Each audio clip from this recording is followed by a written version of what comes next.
Hola. Uy, sí, perfecto. Buenas tardes. Me alegra que con la luz encendida vea más caras de las que había al principio de la sesión. Espero que hayáis disfrutado los dos documentales que habéis visto, que son de alguna manera tan diferentes y yo creo que a la vez tan parecidos en algunos planteamientos, ¿no? Y bueno, la mesa que planteamos a continuación es una mesa de debate que tiene un título que a mí me ha gustado mucho, documentar el conflicto de memorias, ¿no? Bueno, en un título tan pequeño se habla de documentar, que ya es un trabajo en sí mismo, y de las memorias en plural, porque desde luego nunca podremos hablar de una memoria sola. Antes de empezar el documental había hecho una presentación brevísima sobre los dos documentales y ahora quiero hacer también una presentación breve sobre las dos personas que me acompañan en la mesa, porque me parece que, bueno, las dos tienen un currículum muy extenso, que por supuesto yo no voy a leer, pero sí voy a leer un pequeño párrafo de cada uno, porque me parece que es también importante que sepamos de dónde vienen las personas que producen este tipo de arte visual y a la vez de documentación, ¿vale? Voy a empezar con Clemente Bernard, que nació en Pamplona, en Iruña, es licenciado en Bellas Artes por la UCB y es DEA en Sociología por la Universidad Pública de Navarra, entiendo que es la UNA.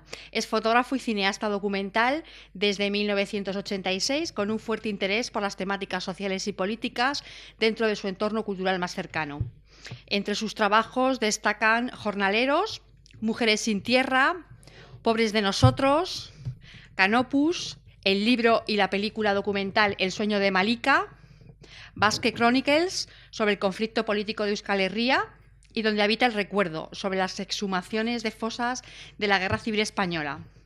En la actualidad trabaja sobre la presente situación sociopolítica y desarrolla su actividad como profesional independiente en un amplio sentido del término. Que tanto nos hace falta este. Y a mi derecha me acompaña Lee Douglas, que es antropóloga, cineasta y fotógrafa. Ella es doctora en antropología sociocultural por la New York University, en Estados Unidos. Es graduada del programa de posgrado de Cultura y Media de la misma universidad y miembro del proyecto I+D+I, El pasado bajo tierra, exhumaciones y políticas de la memoria en la España contemporánea, en perspectiva transnacional y comparada, dirigido por Francisco Ferrandiz, que lo habéis tenido aquí, no, creo que fue la semana pasada, ¿verdad? Recibió también una licenciatura, una especialización en antropología visual por la Universidad de Oxford y su investigación analiza los puntos de encuentro entre la ciencia forense, los modos de documentación y las prácticas visuales en el contexto de las exhumaciones de fosas comunes y la identificación de restos en la España posfranquista. Además de su trabajo en España, Douglas ha realizado investigaciones etnográficas y archivísticas para proyectos que combinan el análisis sociocultural con la producción visual en lugares tan diversos como Santiago de Chile, Buenos Aires y en su ciudad natal, que es Dallas, en Texas. Bienvenidos a los dos por estar aquí. Yo no quiero dejar, en primer lugar, también de dar las gracias a todas las personas que os habéis hecho cargo de esta iniciativa tan fantástica. Ariel especialmente, pero no solo, a Luisa, a la RMH, a la facultad. Bueno, ya sabéis que hay un hashtag, de Memorias UCM. Yo soy muy de redes sociales y muy tuitera, así que aprovechad, que yo creo que es interesante que las cosas no solo sucedan, sino que se visibilicen, que en el fondo también es lo que hacen ellos con sus documentales. Así que, bueno, sin más, yo quiero que esta mesa redonda sea también una mesa en la que participéis, que estoy segura que después de estos documentales tendréis muchas preguntas, pero yo voy a empezar con unas pequeñas preguntas bastante parecidas para los dos, que he de reconocer que ellos en parte ya saben con antelación. Tengo alguna sorpresa, pero yo ya les he adelantado un poco cómo quería un poco organizar esta sesión, ¿vale? La primera pregunta es prácticamente igual para los dos y creo que es interesante. Voy a empezar por Lee. La pregunta que le hacía es si en el documental ella se ve más como artista visual o como antropóloga. Y cómo piensa ella que eso se ve desde fuera. Y en el caso de Clemente, cambió la palabra antropólogo por la palabra sociólogo, ¿no? Si se ve más como un artista visual o si se ve más como un sociólogo. Y entonces, pues paso el micrófono. Pues yo, la verdad que, bueno, mi formación ha sido bastante interdisciplinar. O sea, soy antropóloga, pero también he recibido formación como fotógrafa y también con temas de cine. Entonces, para mí es bastante difícil separar las dos cosas.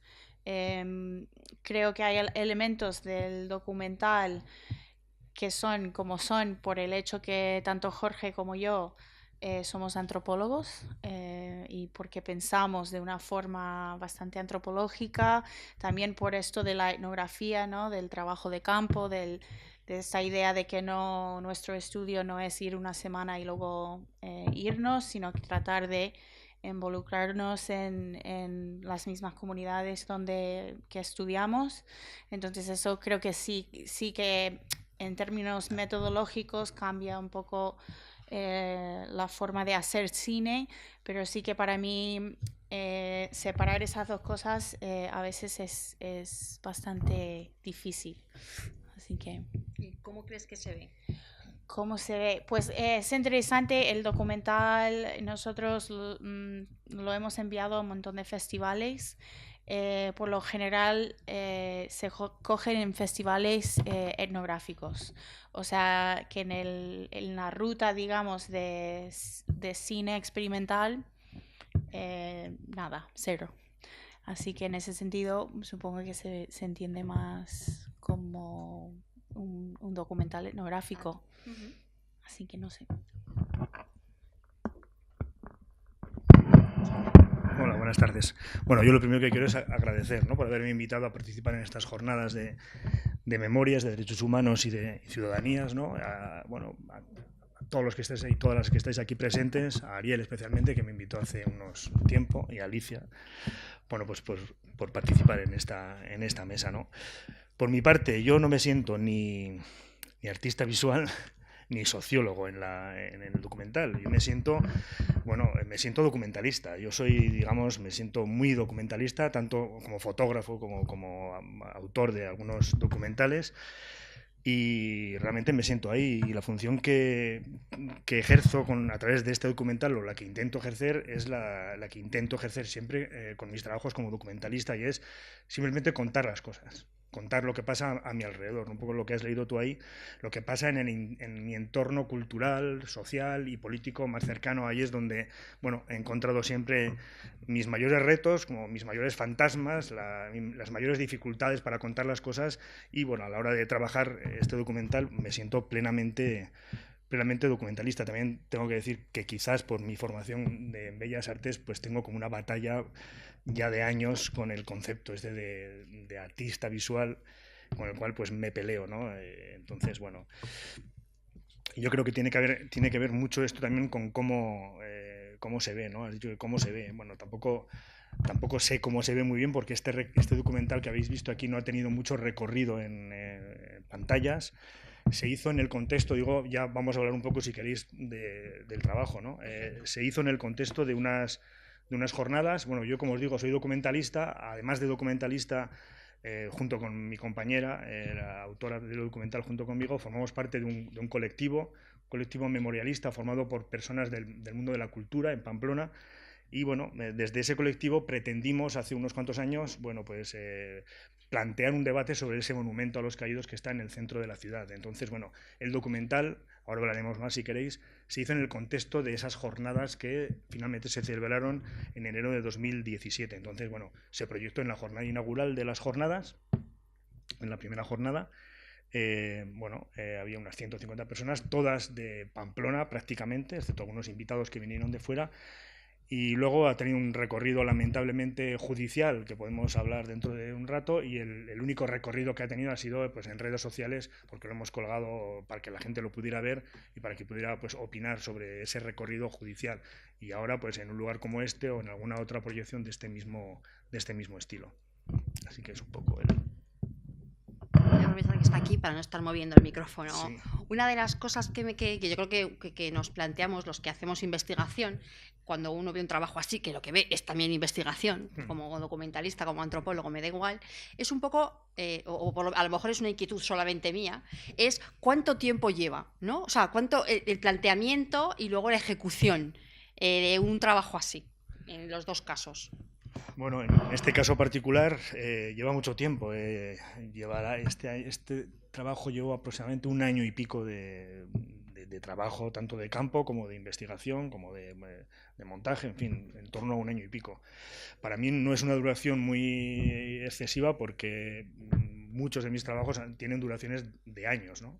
Pues no sé, yo abordé un trabajo sobre jornaleras y jornaleros andaluces en los años 80 de 5 años. Mi trabajo, que has nombrado tú antes, sobre el conflicto político en Euskal Herria, pues duró aproximadamente algo más de 10 años. Entonces, bueno, yo creo que son trabajos, bueno, y más en este ejemplo, ¿no? Cuando se trata un poco de desentrañar esa palabra que has utilizado en la presentación de psicogeografía, ¿no? ¿Qué pasa en el entorno del monumento? Pues hay que ser como muy meticuloso y es algo lento, ¿no? Yo creo que también el paso del tiempo, yo creo que empapa, ¿no? de algo, ¿no? Los productos, ¿no? Aunque también yo no soy una purista en estas cosas y también he hecho trabajos que pues han durado unas horas y al final igual pueden ser tan válidos como otros que pueden durar años, ¿no?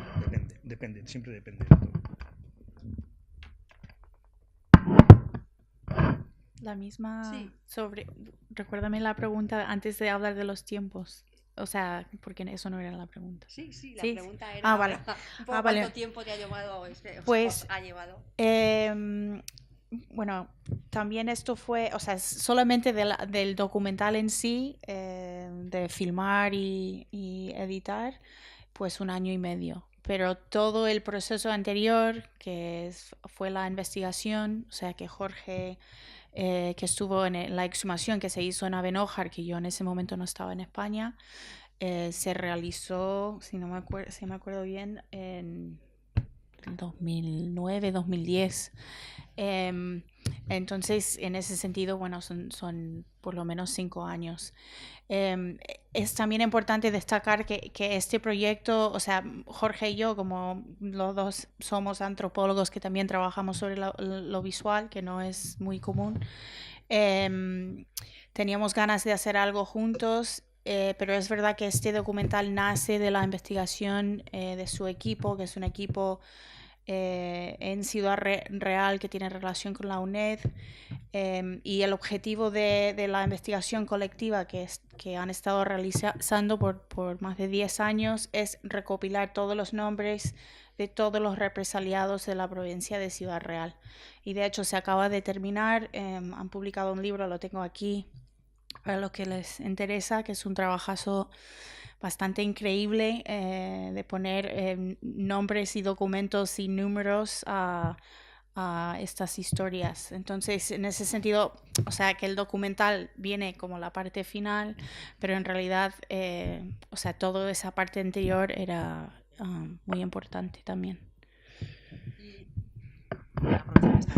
Una de las preguntas que os hacía un poco, teniendo en cuenta que estamos hablando de temáticas de conflicto, es si tú crees que este trabajo, tal como lo habéis planteado, ya sé que bueno, hay que hacer aquí un ejercicio un poco de equilibrio mental, porque la realidad es la que ha sido, pero si vosotros habríais hecho un documental parecido hace 10 años, un poco pensando en la realidad sociopolítica, y cómo piensas que puede ser la realidad dentro de 10 años, de este mismo, digamos, de esa misma secuencia que has elegido dentro de la historia casi de España.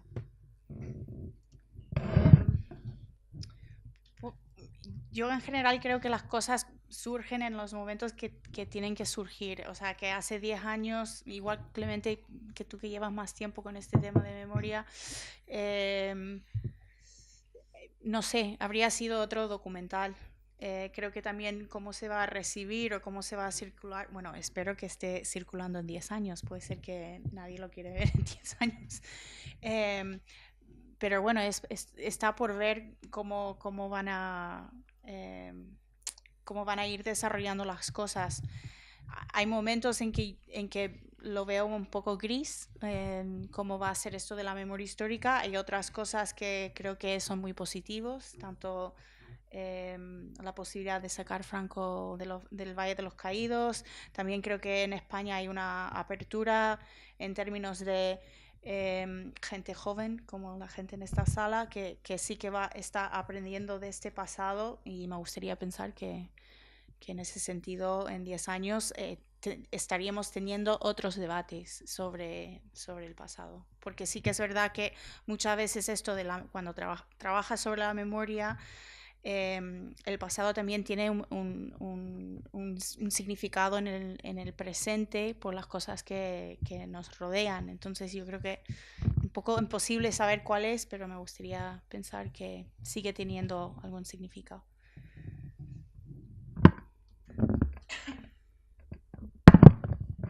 Lo mismo, ¿no? Bueno, yo creo que, como ha dicho Lee al principio, ¿no? Yo creo que las cosas, cada cosa viene en su momento, ¿no? Por diversas razones. Y yo creo que en este tema de la recuperación de la memoria, más aún, ¿no? Estamos hablando de unos crímenes que se cometen a partir del año 36, unas fosas que se empiezan a exhumar en algunos lugares de donde yo vengo, por ejemplo, pero en muchos otros lugares del Estado, ¿no? A partir de la muerte de Franco. O sea, muchísimos años más tarde, evidentemente, porque había una dictadura militar, unas exhumaciones que se producen en un contexto determinado casi de clandestinidad, unas exhumaciones que sufren el embate, digamos, del golpe de Estado del año 81, que se dilatan luego, se quedan paradas, absolutamente detenidas en el tiempo, hasta el año 2000, que bueno, pues se exhuma la fosa de Priegranza del Bierzo. Quiere decir que hablar de previsión de tiempos y qué pudo haber pasado y qué podrá pasar en el futuro, yo creo que es el ejemplo vivo de que, bueno, pues es imposible, ¿no? Ojalá primero no se hubieran producido los crímenes, ojalá se pudiera haber exhumado mucho antes, ojalá no hubiera sucedido el golpe del 81, ojalá Emilio Silva no hubiera decidido exhumar antes la fosa de Priegranza, pero fue impedido pues por el miedo que había, ¿no? Por el miedo, por el silencio, entonces, no sé, yo mismo, por ejemplo, me enteré de que Emilio había exhumado la fosa de Priegranza muy tarde, ¿no? Y eso me produce como vergüenza, ¿no? Vergüenza porque, como has dicho, yo me dedico a mirar como documentalista mi entorno más cercano y no me enteré. Y yo creo que lo mismo que me pasó a mí le pasó a alguien como Paco Echeverría, ¿no? Que muchas veces lo cuenta, ¿no? Y nos enteramos tarde y mal. Paco Echeverría participó en la exhumación de Priegranza, ¿no? Pero tomó conciencia de esa historia tarde y mal, ¿no? Pues, entre otras razones, seguramente por lo que dice Emilio muchas veces, ¿no? Que nos han educado en la ignorancia, ¿no? En el silencio, ¿no? Y también porque los medios de comunicación de ámbito estatal pues no se hicieron eco de estas exhumaciones hasta mucho más tarde, ¿no? Eran los medios locales. Entonces, digamos que pues, los tiempos dependen de tantos factores que es imposible, ¿no? Mirar al futuro, bueno, no lo sé, pues en el mismo sentido, ¿no? En el caso general de la memoria no sé qué puede pasar, ojalá pasasen cosas ya que tendría que estar pasando. En el caso del Monumento a los Caídos, que es el protagonista de esta historia, de este documental, no sé si hablaremos más adelante de esto. Yo tengo particularmente, ya sé que es una opinión poco compartida en muchos ámbitos, en el ámbito académico muy poco compartida. Yo me vería muy satisfecho si el monumento no estuviera en el futuro allí, en pie. Entonces podemos hablar sobre eso. Bueno, podemos abrir ese melón. Yo, si queréis. Agrega. Voy a hacer brazos. Una cosa que sí, que se me olvidó comentar, bueno, primero, yo soy académica y estoy de acuerdo contigo, así que una cosa que quería comentar sobre los tiempos, o sea, es interesante, o sea, en el caso de Angelita, sí que es verdad que nunca habríamos encontrado a Angelita si no hubiéramos hecho, o si el equipo de la UNED no hubiera hecho toda la investigación que se había hecho. O sea, el documental es un resultado de un momento en la memoria histórica, que es la combinación no solamente de las exhumaciones en sí, sino que la formación de equipos, gente que logra entender, no solamente entrar en los archivos, sino que también entender lo que dicen los documentos. O sea, esto, por ejemplo, que la muerte dice asistolia cardíaca, que es un eufemismo para decir que fue pegado sufrió una paliza, pues eso es el fruto de esos años de investigación. Entonces sí que, de nuevo, es como las cosas van surgiendo cuando pueden surgir, pero que sí que es verdad que yo creo que no, o sea, el caso de Angelita y de crear ese espacio en donde ella pudiera contar su historia, pues eso no lo habríamos tenido sin ese trabajo anterior. Ahora dejo de... Bueno, voy a abrir un poco dos historias en paralelo, una más relacionada con el tema de los monumentos, aunque participen los dos, y una más relacionada, digamos, con los restos humanos. Y aunque tengo otras muchas cuestiones, bueno, después de un poco de planteamiento inicial, me gustaría también que vosotros tomaseis la palabra y que participéis para que hagamos la mesa un poco más rica. Cojo una frase que le he copiado a Clemente, buscando cosas sobre el tema, que decía: el monumento a los caídos de Pamplona es un no lugar de memoria, que nada tiene que ver con un campo de concentración y que debería desaparecer porque no puede resignificarse. Esta es la frase, la he sacado de un periódico, entonces sí, uno nunca sabe si... Entonces lo primero que tengo que preguntar es si eso es exactamente lo que dijiste, y entonces, bueno, en una frase tan corta se abren muchas preguntas. Una, ¿qué es un lugar de memoria? Y si hay no lugares de memoria. Otra, ¿qué es lo que entiendes por resignificar? Que es una de las palabras. Estas van para los dos, porque quiero, desde el punto de vista también de la antropología, desde el punto de vista también de haber trabajado aquí fuera, un poco los dos puntos de vista. Y luego que sí, que desarrollases un poco más lo de desaparecer. Bien.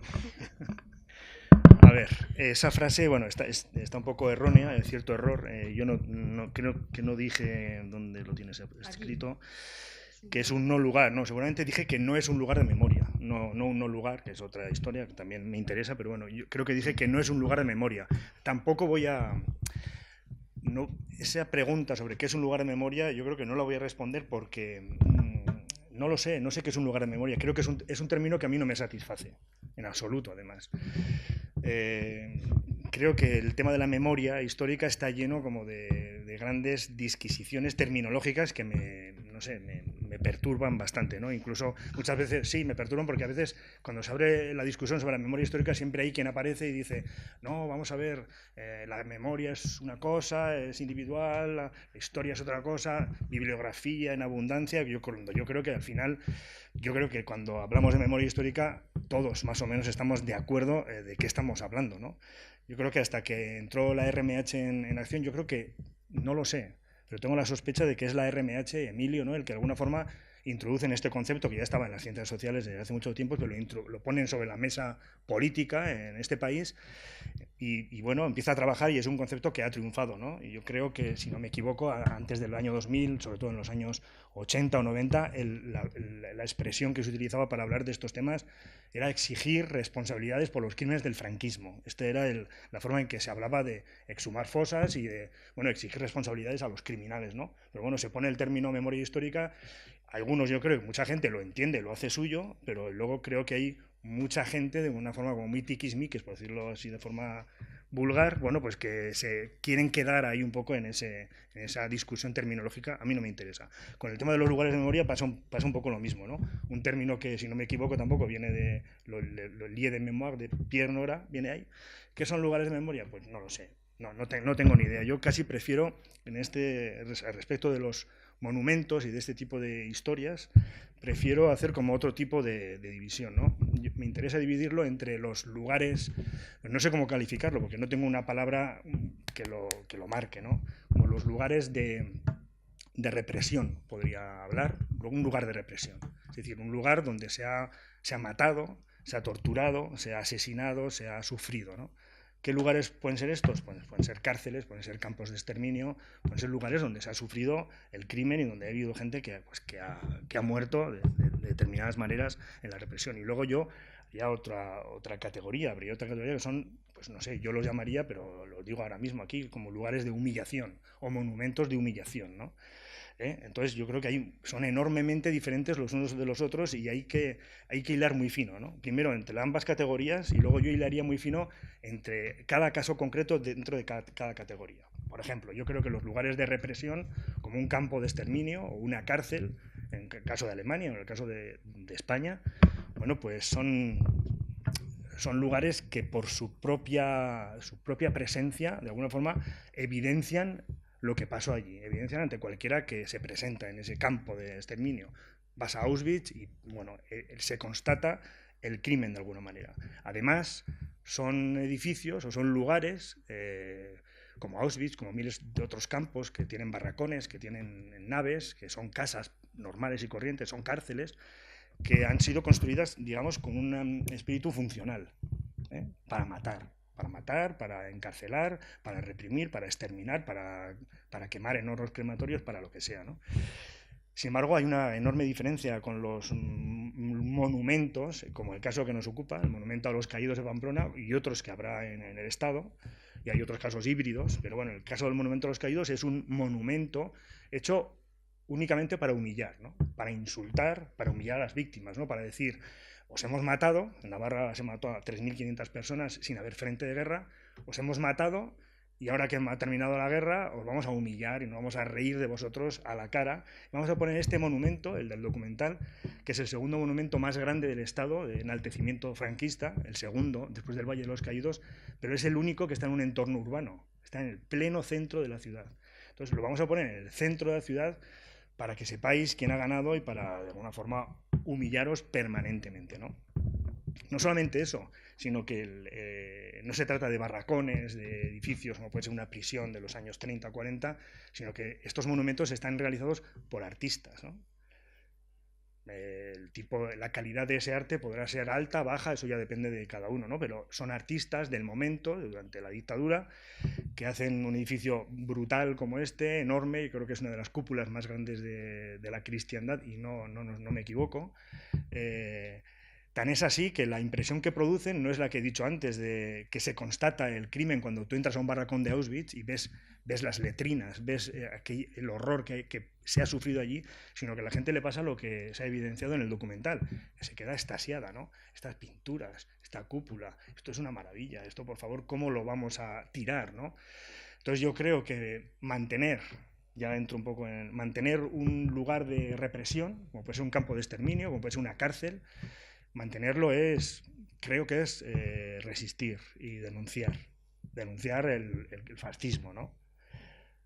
Y voy a decirlo así resumidamente, yo creo que mantener un lugar de humillación como el Monumento a los Caídos de Pamplona, porque creo que es imposible la resignificación, otra palabra que detesto realmente, pero creo que mantenerlo en cualquiera de sus formas no es ético.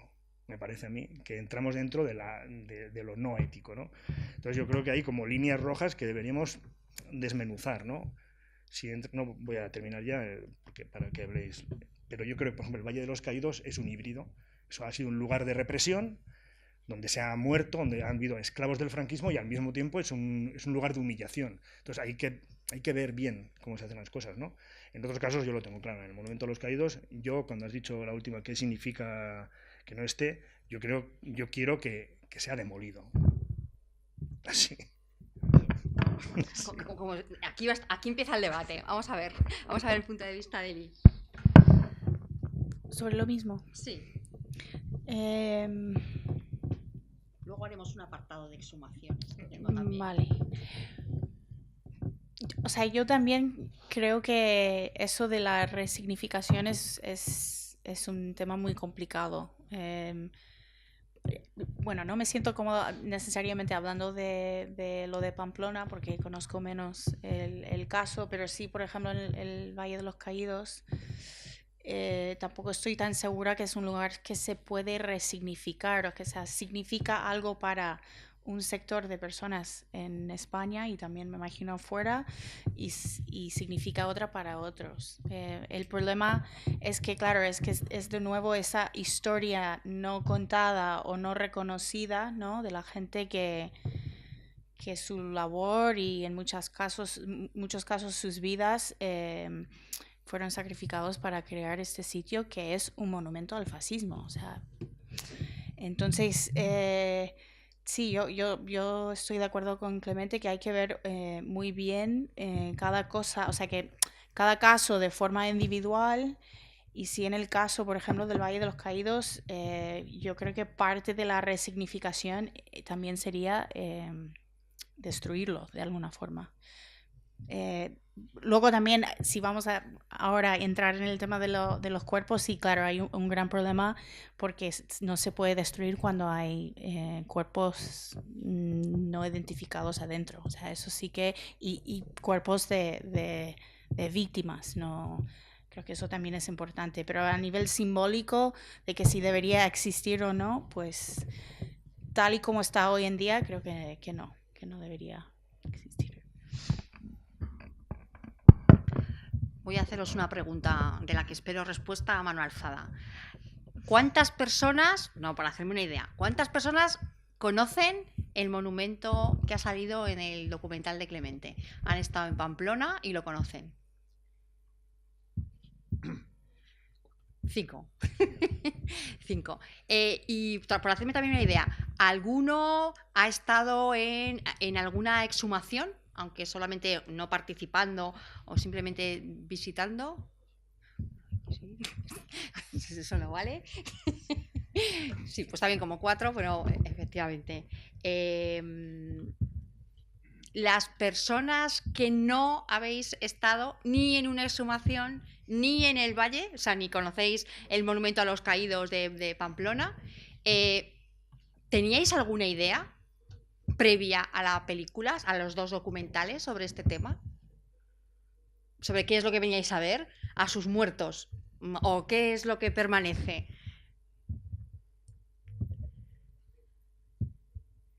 Nadie tenía una idea. Bueno, yo tengo también, a mí me gusta mucho cambiar las palabras, ¿no? De alguna manera. Me gustaría saber, lo he intentado buscar pero no lo he encontrado, quién se inventaría esto de la resignificación. Porque verdaderamente es una palabra terrorífica. Viene a ser, o sea, es un equivalente mutatis mutandi a la de reconciliación, que es otra que también, en fin, que creo que son 2 palabras que tenemos que superar. Claramente debe ser uno de nuestros objetivos. A mí una palabra, en realidad no es una palabra, es una expresión que me gusta mucho para el tema de los monumentos entendidos en un sentido muy amplio, casi en realidad me debería referir más a construcciones, porque yo ahí, digamos, sí que incluiría tanto memoriales como monumentos, como campos de concentración, o como otro tipo de lugares a los que ahora me referiré para ver un poco también esta casuística. Me gusta mucho la expresión que son lugares en los que se debe practicar reciclaje democrático. Y esto de reciclaje me gusta bastante porque creo que lo puedo enlazar con una idea que viene también un poco del ecologismo y de lo que se llaman las tres R's, que son reciclar, reutilizar y reducir el consumo de materiales y recursos, ¿no? Desde un punto de vista ecologista, destruir, hacer desaparecer un gran monumento, un gran edificio, supone un coste que va un poco en contra de esas 3 R's. Y entonces, aunque es verdad que también viene esa palabra del reciclaje, viene mucho del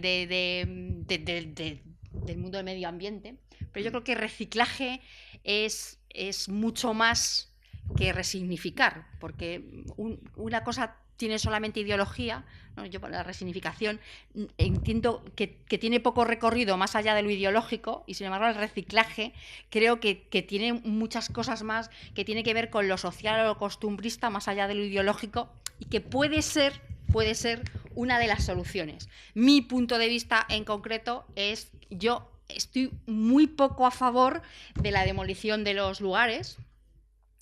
Yo he llegado a la memoria histórica desde una memoria histórica muy antigua, porque yo soy doctora en historia antigua, y entonces a mí esta palabra que se usa mucho en memoria histórica, que es la famosa damnatio, ¿no? El borrado, la damnatio memoria, es una cosa que se inventan los emperadores romanos, y cuando un emperador romano llega al fin de su carrera, pues hay que elegir o se practica la damnatio, y entonces quitamos su nombre de las listas de los emperadores porque no queremos recordarlo, o sea, no hay un término medio, o se produce la damnatio o se produce la apoteosis, ¿vale? Es decir, o lo ponemos en valor o lo borramos. Pero esto tampoco es una cosa que hagan los romanos, quiere decir que, y a mí me gusta, cuando hablo muchas veces de memoria histórica, empiezo siempre con una diapositiva de Der el Bahari, ese gran templo maravilloso que hay en Luxor, donde es un templo que construye Hatshepsut, una reina del Imperio Nuevo, y su hijastro, que es Tutmosis III, cuando consigue el poder, aparta a su madrastra, una de las primeras cosas que hace es borrar el nombre de ella, de ese monumento que ella ha construido. El problema es que cuando intenta borrar el nombre de Hatshepsut, pues no es capaz de borrarlo del todo, porque los nombres de los faraones van metidos dentro de un cartucho, así que tiene esta forma así un poco circular, en realidad es la forma de un escarabajo, y ese lugar donde estaba el nombre, ¿no? Ese continente se ha mantenido. Entonces yo uno de los problemas que veo con las demoliciones, y, o sea, lo que estoy haciendo es lanzar ideas también para que haya un debate, tiene que ver un poco con esa idea de que cuando uno hace desaparecer, es muy difícil hacer desaparecer completamente. En unos casos queda esa huella del cartucho, en otros casos quedan los cimientos. Estoy pensando, por ejemplo, en la cárcel de Carabanchel, para mí uno de los errores más tremendos que hemos sufrido en la ciudad de Madrid, que es que justo estamos ahora en el aniversario, se han cumplido los 10 años de la demolición. Sabemos, porque existen los planos y porque además hay muchos presos que te lo cuentan, que la cárcel tenía una serie de sótanos y galerías subterráneas, y sabemos un poco, porque está documentadísimo el proceso de demolición, porque estaban allí los vecinos grabando vídeos, sabemos que no se hizo una demolición por debajo de la cota cero. Entonces sabemos que eso está ahí durmiendo un poco el sueño de los justos, ¿no? A mí, que para hablar de historia en general y arqueología en particular, me gusta mucho utilizar también las analogías médicas, porque pienso que cuando hablas con un periodista o hablas con otro tipo de público, entiendes siempre más las analogías médicas. Entonces yo, cuando pienso en demoler un edificio, pienso en las amputaciones y en lo que se conoce en patología como el miembro fantasma, ¿no? Hay personas que efectivamente se les amputa un pie, una pierna, una mano, y en realidad su dolor más tremendo se produce a partir de ese momento, porque es esa ausencia lo que genera el recuerdo. Entonces, quiero decir que efectivamente creo que cada caso hay que discutirlo, pero creo que hay que hacer desaparecer un sitio tiene muchos problemas. El ambiental, por supuesto, tiene un problema, efectivamente, si queremos hablar un poco de los cimientos, de esa huella, que no sabemos tampoco si no termina siendo un boomerang que se vuelve contra ti. Y luego, en el caso de la derecha española, me preocupa muchísimo el tema del blanqueo. O sea, me parece que aunque ahora tenemos algunos negacionistas, no hay gente que te dice que las cosas que pasaron no han pasado, a mí me preocupa que si no hay huellas en todas las categorías, está claro que hay que dejar, no sé, estoy pensando en los campos de concentración, que parece como una realidad aplastante, y no es una realidad aplastante solo en Alemania. En España tenemos campos de concentración, algunos además en la Comunidad de Madrid perfectamente conservados. Si no habéis estado nunca, os recomiendo que vayáis al penal de Bustarviejo. Verdaderamente se te abren las carnes cuando uno está allí. Trabajo también fantástico con antropólogos, arqueólogos, ¿no?, que han hecho cosas muy interesantes en ese penal. Pero, claro, en otros sitios me preocupa también su desaparición absoluta, en cuanto que puedan decir, pues, es que esto en realidad no ha pasado, no había esa humillación a las víctimas. Y, sin embargo, mantener un edificio de esas características será una huella siempre de esta es la humillación que tuvieron que aguantar estas personas. Porque ¿cómo, y aquí te lanzo una pregunta, cómo sustituirías tú esa realidad?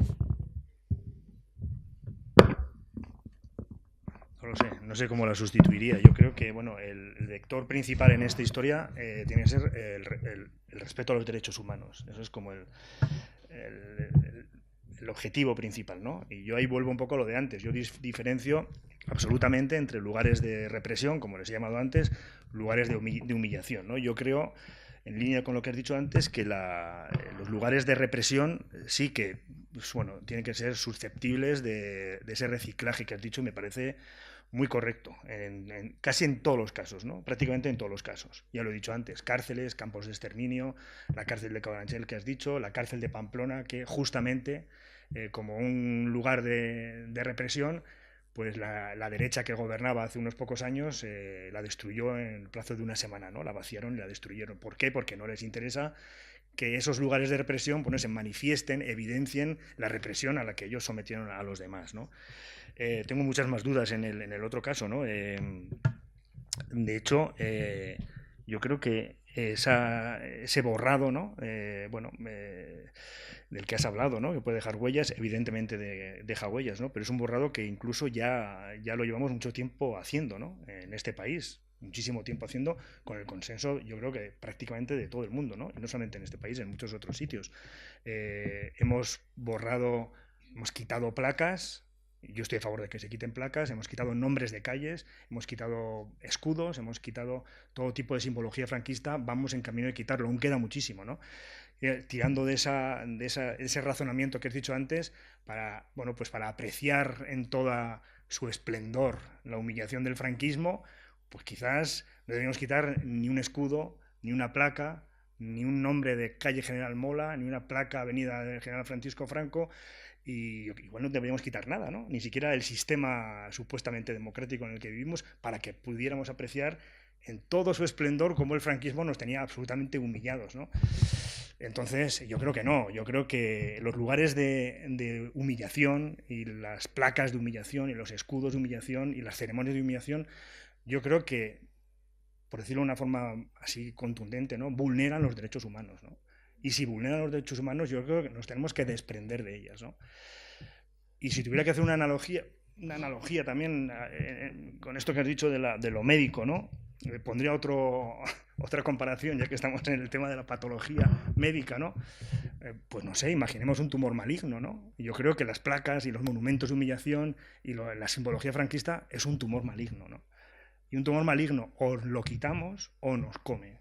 Y una vez que lo quitemos, ya procuraremos hacer pedagogía, ¿no? Que es como la segunda fase, ¿no? Pedagogía, radioterapia, buenos hábitos, buenos alimentos, para que no vuelva a crecer el tumor maligno, ¿no? Ese fascismo sería el tumor maligno. Yo creo que si ese tumor maligno lo dejamos, nos come. Y yo prefiero quitarlo y sentir un eco del dolor que tener el dolor ahí presente todo el tiempo, ¿no? Prefiero una huella de Hatshepsut suave y sutil que la presencia de la águila de San Juan todo el día oprimiéndonos, ¿no? Es un poco lo que creo. No sé, por abrir el debate.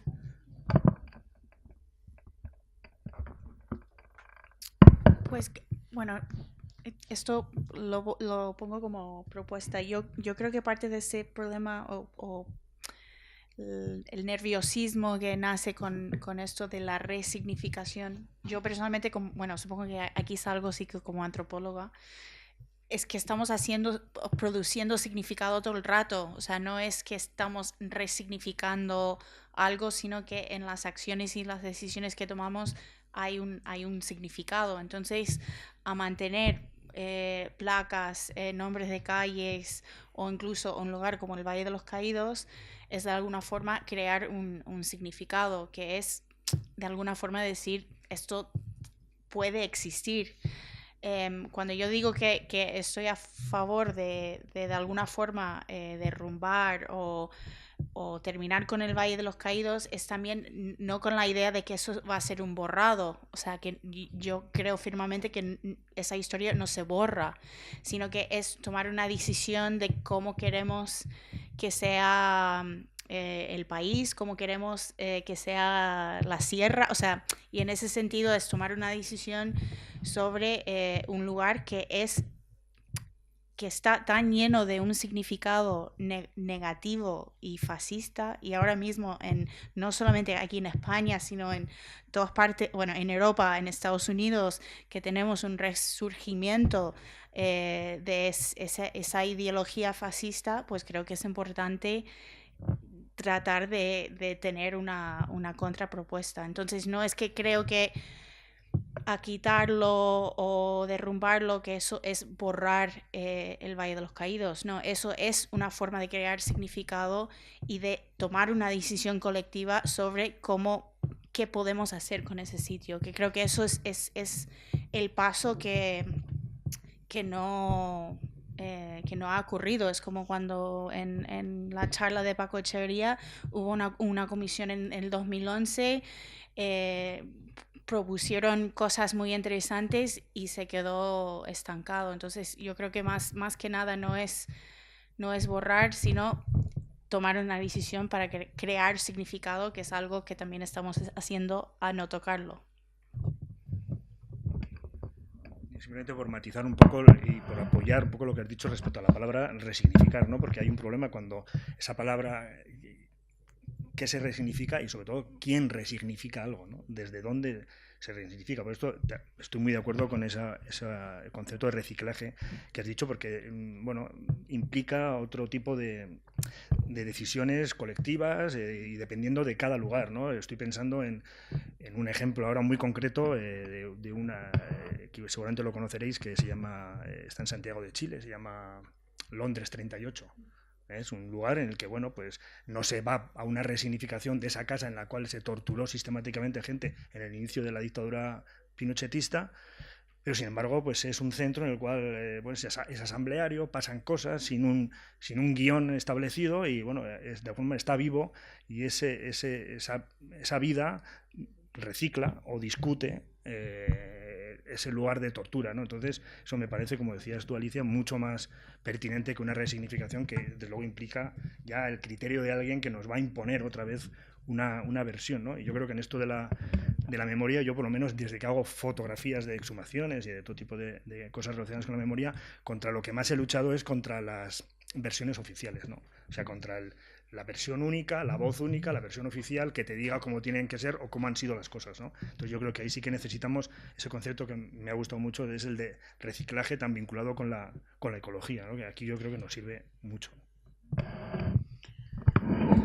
Nada, yo voy a tirar un poco más de pasado más remoto, con el tema de borrar, pero también con el pasado más reciente. Una cosa es nuestra... Y esto es, o sea, sofismo, vamos, discutir un poco por discutir, que me parece que es donde está la esencia. Una cosa es que lo que nosotros deseamos, si estamos planteándonos que un edificio desaparezca, que es borrarlo, y otra cosa es lo que sucede, ¿no? Tú dices, bueno, tú has dicho, bueno, yo es que creo que no se borra. La realidad es que las cosas muy remotas se borran incluso cuando están en los libros. Incluso cosas muy recientes, cuando desaparecen, se borran. Creo que muchos de vosotros tenéis el mapa de lugares de represión de Madrid, porque se presentó ayer, ¿no? en la sesión. Pues uno de los lugares que yo he trabajado, soy una de las personas que ha hecho el mapa.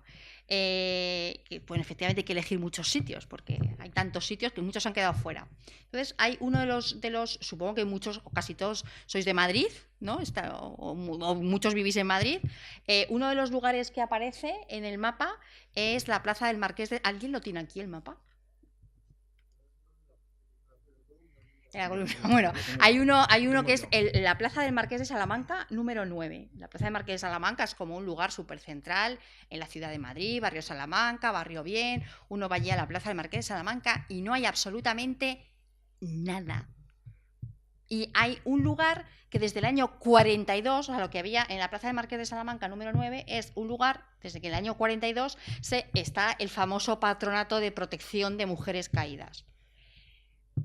En el momento que hacemos desaparecer un edificio, aunque no queramos, estamos borrando una memoria. En ese edificio en concreto no estaba pasando nada, no era el edificio exacto de la represión, era el edificio donde se firmaban los papeles y se tomaban las decisiones. Pero uno va allí, nosotros el otro día hicimos una parte de la ruta, la verdad es que nuestra intención era hacerla entera, pero hay sitios que están un poco lejanos y bueno, mi tendencia a la verborrea no solo, pero las distancias hicieron que no pudiésemos hacer la ruta, también influyó el tráfico de Madrid. Y claro, allí yo estaba con un microfonito en la calle, y claro, la gente en la plaza de Marqués de Salamanca te miraba, había gente que se acercaba como diciendo, esto estaba aquí. O sea, quiero decir que a veces las presencias, a mí, o sea, desde luego las preguntas que plantea Clemente en el documental me fascinan, y las respuestas todavía me fascinan más, claro. Pero imagínate si no hubiese nada. Imagínate si no hubiese nada. Quiero decir que, no, o sea, yo en mi caso, yo soy partidaria de dejar, no todos los edificios, ¿no? Yo no lo dejaría todo, no, por supuesto, no, elijo. Es que yo creo que todo tiene que ser una elección, porque efectivamente si no eliges, seguiríamos viviendo en el pasado. Y a mí me gusta vivir no solamente el presente, quiero vivir un futuro. Creo que hay que elegir y que hay muestras muy significativas que conviene dejar y reciclar. Y las calles, pues yo por supuesto soy partidaria de cambiar calles, aunque reconozco que me gustan unos sistemas más que otros. Por ejemplo, en Coruña, muchas de las calles que se quitan, y en la parte de abajo de la placa nueva pone entre tal año y tal año, se llamaba así. Y esto en realidad lo podemos traer a un pasado mucho más lejano, porque los cambios de calles, que parecen una cosa ahora, que la derecha se rasga las vestiduras como si fuese horrible, esto lleva pasando toda la vida. O sea, no sé, Canalejas, el presidente de la República, muere en la calle del Turco. Nadie sabe ahora mismo cuál es la calle del Turco. Entonces, quiero decir que los cambios se producen de calles, normalmente por algo, a veces porque se quiere borrar una memoria, y entonces yo creo que no es fácil, o sea, que no es fácil ni dejar, y aporto un dato más para el tema del Valle para Cuelgamuros, para el Valle de los Caídos, que no sé si es una de las preguntas que siempre dice Nicolás Sánchez Albornoz, que estuvo también aquí el día de la apertura. ¿Cuál es su punto de vista sobre el tema? Supongo que sí lo comentaría a propósito de Cuelgamuros, que en su caso no es, digamos, reciclarlo ni resignificarlo, pero tampoco demolerlo. Es dejar que la ruina haga su trabajo. Quiero decir que es que al final hay muchas opciones, ¿no? O sea que... Sí, pues un par de cosas. Sí, bueno, respecto a esto último, bueno, hay ejemplos, ¿no? Recuerdo ahora mismo en Múnich, como ya conoceréis seguramente, los templos del honor famosos que los norteamericanos demolieron, no sé exactamente en qué año, cuando tomaron Berlín, y luego se quedaron allí, cultivando helechos, ¿no? Y musgo, ¿no? Bueno, de alguna forma es una vía, ¿no? Yo creo, brevemente, ¿no? Yo no le doy tanta importancia a las piedras, ¿no? O sea, yo creo que las piedras son una buena forma de canalizar la memoria, como estás diciendo, ¿no? De no tirar, etcétera. Pero yo creo que hay muchos otros canales que están muy infravalorados, ¿no? Y que tienen que ver, pues sobre todo, pues a mi modo de ver, con la pedagogía o con estas cosas que hemos visto aquí ahora, ¿no? Con documentales, con escritos. Hay canales diferentes que no son de piedra, que nos cuentan las cosas que pasaron nuestros ancestros, ¿no? Entonces, no sé, un poco haciendo referencia a lo que has dicho, ¿no? Si miramos a nuestro alrededor, en Madrid o en cualquiera de nuestras ciudades, ¿qué vemos? ¿Qué edificios vemos y qué monumentos vemos? Está muy claro, ¿no? Las personas que tienen un monumento, una estatua en una plaza, en un jardín, en una glorieta, en cualquier sitio de Madrid o de Barcelona o de cualquier otra ciudad, son siempre las personas que de alguna forma ejercieron el poder en el momento que les correspondió, la represión con toda seguridad, y sobre las cuales en ningún momento la ciudadanía tuvo ninguna opción de pronunciarse, ¿no? No sé, vamos delante del Palacio Real y ahí hay una estatua, si no me equivoco, de Felipe IV. Felipe IV seguramente, no quiero imaginar cómo fue el tipo, pero casi seguro, ¿no? ¿Por qué está la estatua de Felipe IV? Porque nadie de sus sucesores sometió a ningún tipo de votación popular, ningún tipo de opinión. ¿Qué hacemos con la estatua del pago aquí? Seguramente, pues igual la estatua hubiera desaparecido, pero como el sistema político que sucedió a Felipe IV de alguna forma amparaba sus actividades, Felipe V y los que le han sucedido, pues ahí tenemos la estatua de Felipe IV, formado parte del paisaje como tantos otros estatuas y edificios, ¿no? Hay veces que cuando sale el tema este de demoler, ¿no? En Pamplona hay una polémica ahora mismo tremenda con este tema, pero muy tremenda, porque además Pamplona es una ciudad muy polarizada. De hecho, hay un concurso municipal de ideas abierto sobre qué hacer con el monumento a los caídos. Bueno, pues siempre hay gente que dice, ¿no? Entonces vosotros sois unos talibanes, ¿no? Unos destructores, que seguramente también tiraríais como los Estado Islámico, las estatuas de Petra, o tiraríais el Coliseo, o tiraríais las pirámides de Egipto. Pero claro, igual, vale, es cierto, pero nos hemos parado a pensar ese Coliseo, si estuvo alguna vez en manos de la ciudadanía, qué hacer con él si es que fue un símbolo de la represión, o esas pirámides estuvo alguna vez en manos de la ciudadanía egipcia del momento, del siglo que fuera, qué hacer con esos monumentos funerarios en honor a unas personas que ejercieron una represión desmesurada contra... No, simplemente no pudo ser, ¿no? Entonces ahora hemos heredado eso porque no había un canal democrático, un canal que respetase los derechos humanos, que ahora, bueno, pues parece que lo tenemos. Yo creo que si ahora tenemos esos canales, tenemos que ser duros, ¿no? Y tenemos que ser implacables con aquella simbología, aquellos monumentos, aquellas estatuas, ese paisaje, ¿no?, que nos rodea, que vulnera los derechos humanos. Yo creo que no debemos permitir, ¿no?, que haya en nuestro paisaje urbano, ni en nuestro paisaje en general, elementos que vulneren los derechos humanos, ¿no? ¿Hasta qué punto? Martínez Campos, ¿lo quitamos? ¿Colón lo quitamos? Si no digo que lo quitemos, digo que han sobrevivido hasta ahora porque las circunstancias no eran democráticas, Entonces, bueno, vale, están ahí, como dicen muchos, vale, están ahí, lo quitamos, pero ahora tenemos herramientas para decir, no, esto vulnera los derechos humanos, tenemos la capacidad o no, pues lo vamos a solucionar, no vamos a permanecer en silencio con respecto a otro tipo de estatuas como Martínez Campos o quien fuera, ¿no?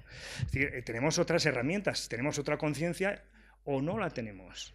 No, claro. Mi pregunta, o sea, te entiendo perfectamente, pero sí. Mi pregunta es, desde nuestras herramientas del presente, democráticas, sí, para vivir una cultura de los derechos humanos, que comparto absolutamente, sí, nuestra relectura de las cosas, ¿hasta cuándo la hacemos?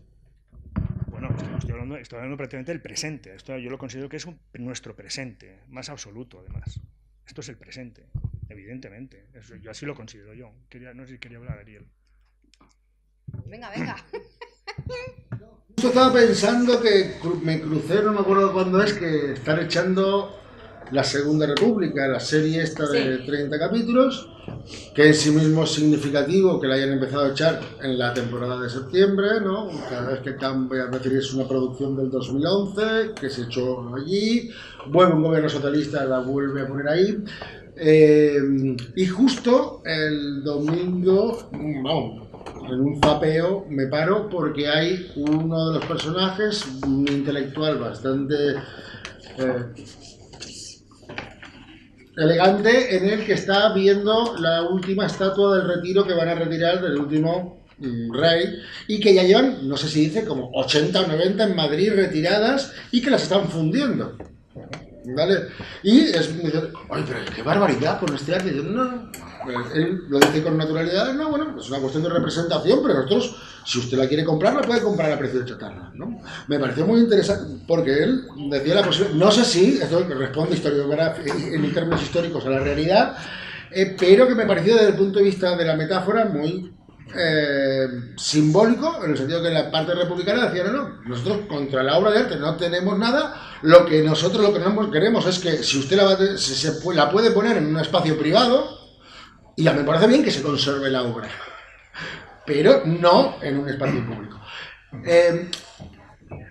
Traigo a colación esto un poco porque, bueno, más allá de una estatua ecuestre puede tener un significado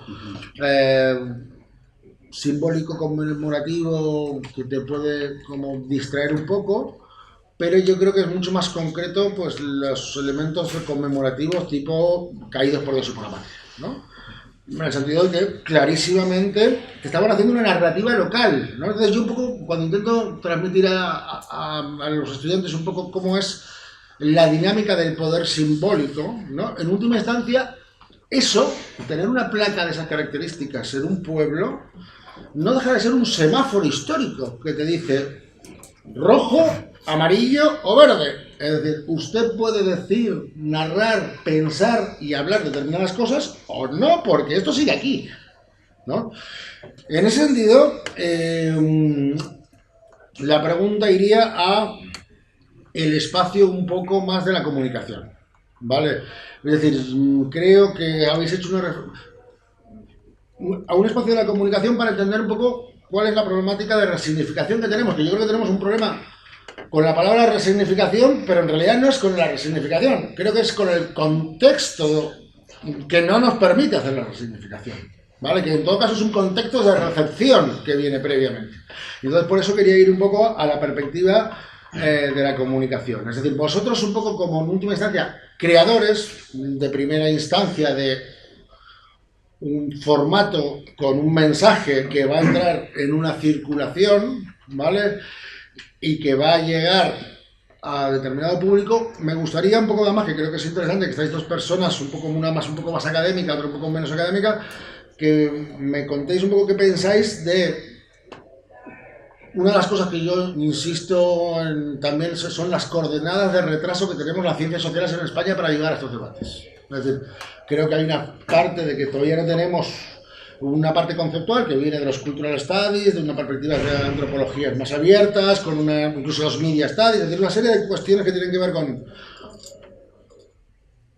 interpretar las cosas que aquí solo pueden ser interpretadas de una manera.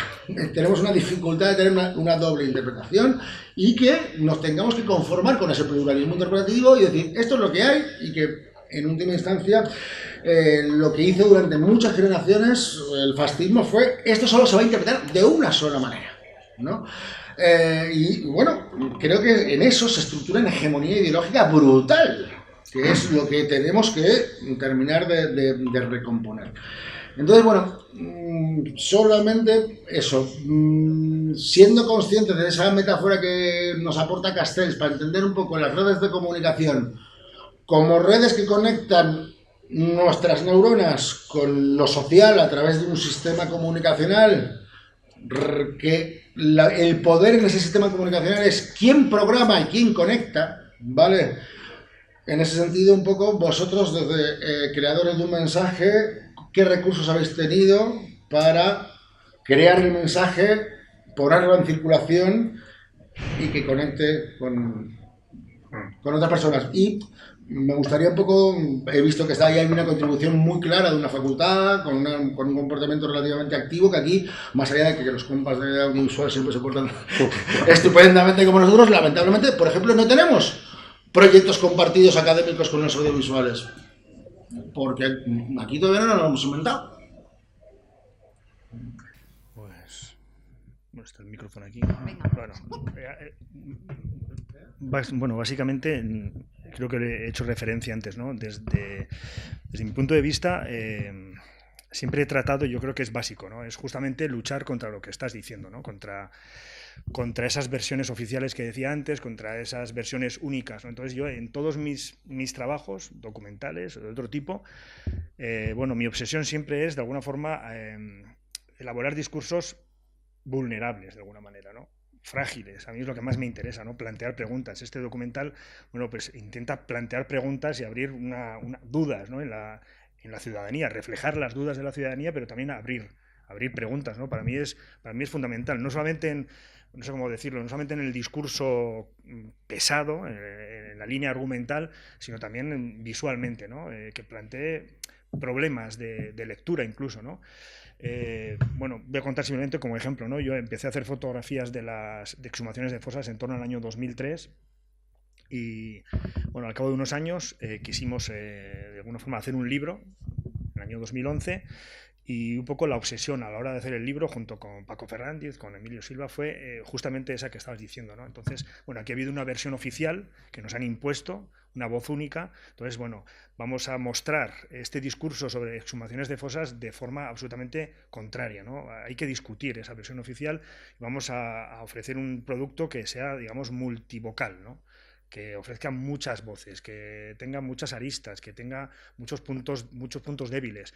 Claro, hay un problema. Esos puntos débiles siempre tienen que mirar a lo que decíamos antes, ¿no? A los derechos humanos, a a la realidad de los hechos, ¿no? Yo como documentalista, a mí me preocupa mucho la realidad de los hechos, ¿no? Pero siempre elaborando discursos abiertos, ¿no? Para mí en este tema es absolutamente fundamental. Sería lamentable que desde el mundo de la memoria o desde la gente que trabajamos haciendo productos documentales sobre memoria, ¿no? Pues que permitiéramos o que elaborásemos versiones oficiales, cerradas, blindadas y que nadie más pudiera entrar en ellas. Para mí eso es decisivo. Aunque enseguida te doy la palabra, pero quería aquilatar un poco y creo que va en esa idea de comunicar y dirigir de la que hablaba Ariel. Tú has elegido estas preguntas, pero yo me imagino, ¿vosotros trabajasteis con más preguntas? ¿O directamente estas son las que decidisteis y no ninguna más? ¿Y cuál es o sea, a cuántas personas le hicisteis las preguntas? Cientos de personas. ¿Pero las tienes contadas? No. Pero bueno, cientos de personas. ¿Y el rango de edad? El rango de edad, pues... Porque claro, o sea, nosotros como... adolescentes a gente de 80 años, un poco, es muy amplio. El espectro es muy abierto, muy abierto. Y las respuestas son decepcionantes, claro. No solamente decepcionantes, hay algo que ilustra muy bien cosas que hemos hablado, ¿no? Es muy curioso cómo hay una ignorancia supina, ¿no? Sobre cantidad de cuestiones. Ya no hablamos de política o de historia, ¿no? Sino de un monumento en el cual bueno, tú quedas con amigas o pasas todos los días, no tienes ni idea de qué es esto. Sin embargo, qué curioso, y eso vuelve un poco a lo que decíamos al principio, cuando se plantea la pregunta, ¿qué te parecería si lo retirásemos? ¿No? Hombre, no, por favor, es muy bonito, no tengo ni idea de qué va esto, pero no me lo tires, ¿no? Entonces ahí hay como una especie de desajuste, ¿no? ¿Qué pasa con esto, ¿no? No tengo ni idea de qué es, no sé qué representa, cuando representa el fascismo puro y duro, pero no quiero que me lo quites porque está de siempre, porque no me molesta. Entonces yo creo que ahí hay mucho que trabajar. Creo que hay un concepto que ha salido que es el de pedagogía, ¿no? Claro. Es decisivo. O sea, la pedagogía es decisiva, ¿no? Entonces creo yo que algo hemos hecho fatal en este país, y hablo en general, ¿no? Para que haya tanta gente que no sea capaz de identificar el fascismo cuando lo tiene delante, ¿no? Pero delante de ti mismo, ¿no?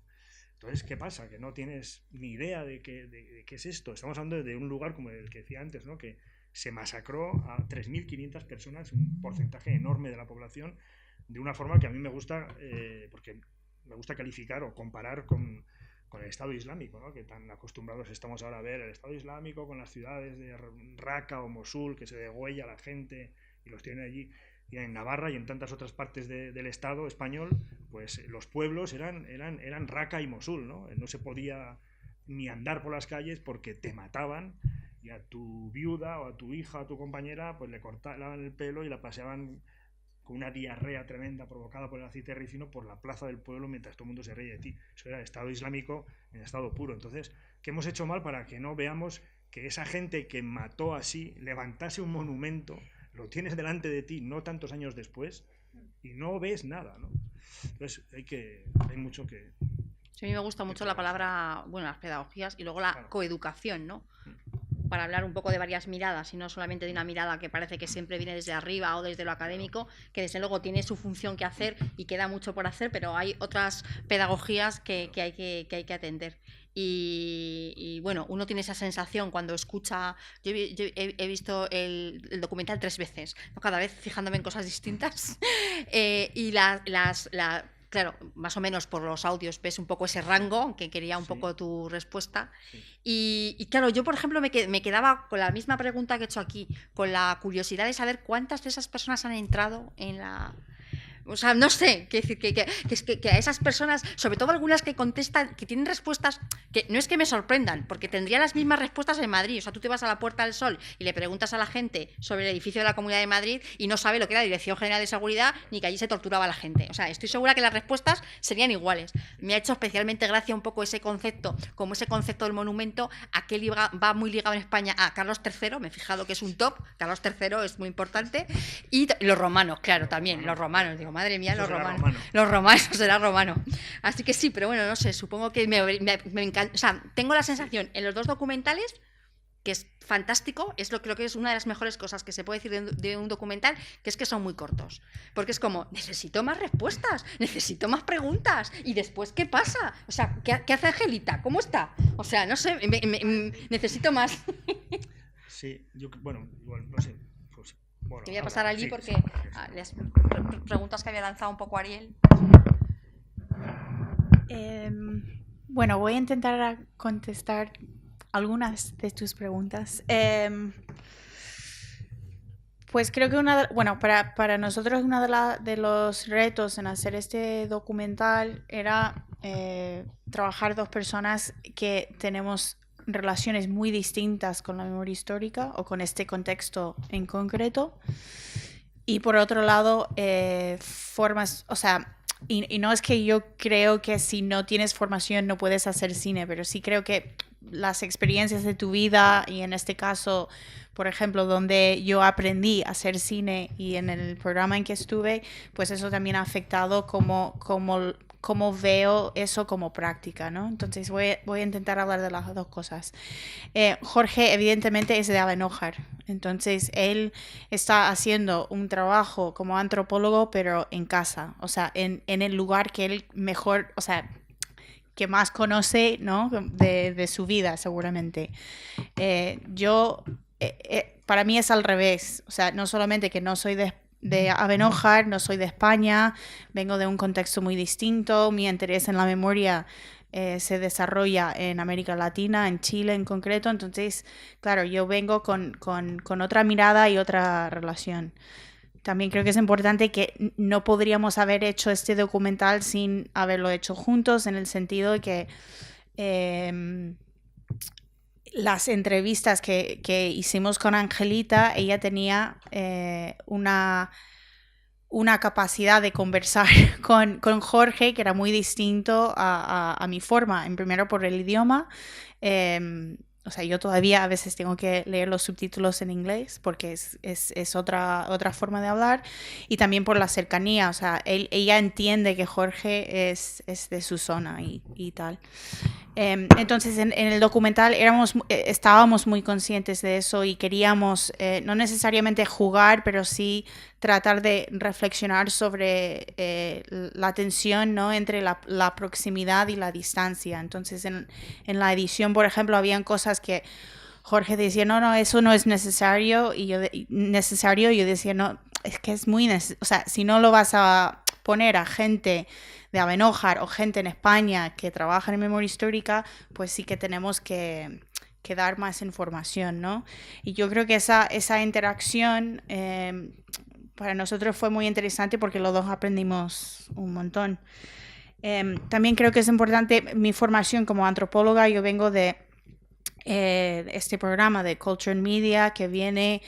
es uno de los... No hay un montón de... De hecho, hay muy poca gente que te va a decir en su CV que eres antropóloga visual, porque es como... Nadie lo entiende.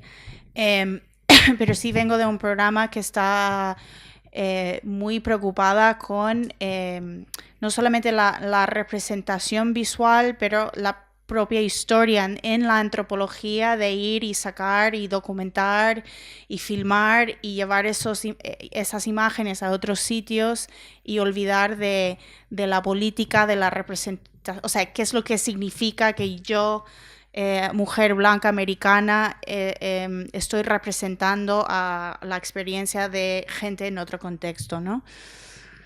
Entonces, parte de ese programa es, o sea, a nivel teórico, ¿no? De aprender sobre distintos movimientos como el vídeo en las aldeas en Brasil, o sea, movimientos en donde los antropólogos sueltan las cámaras y dicen, bueno, que la gente puede representar a sí mismos, que creo que es verdad.